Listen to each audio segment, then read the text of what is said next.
Time pass করা মেয়েদের 3টা লক্ষণ থাকে। নাম্বার 1, টাইম পাস করা মেয়েরা কখনো পুরুষকে সন্দেহ করে না, যেখানে সন্দেহ করা নারীদের স্বভাব। বরং ছেলেরা সন্দেহ করে না, আর যদি করে তাহলে সেখানে কোনো না কোনো কারণ থাকে। নাম্বার 2, আপনি তাকে সময় দেন আর না দেন এতে তার কোনো যায় আসে না। সে শুধু পুরুষের কাছে ডিমান্ড করে দামি দামি জিনিস এবং তার সাথে ভালো ভালো জায়গায় ঘুরতে যাওয়া আর খাওয়া দাওয়া করা।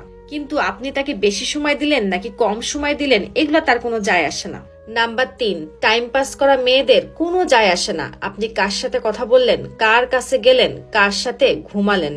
আর যদি আপনার শখের নারীর ভিতরে এই 3টা জিনিস দেখেন, যে সে আপনাকে কেয়ার করছে, সন্দেহ করছে, আর আপনি সময় না দিলে রেগে যাচ্ছে এবং রাগ প্রকাশ করছে, আর আপনি কারোর সাথে কথা বললে সে কষ্ট পাচ্ছে, আঘাত পাচ্ছে, বিশ্বাস করেন সেই নারী আপনার সাথে 100% লয়াল, একজন বিশ্বাসী নারী।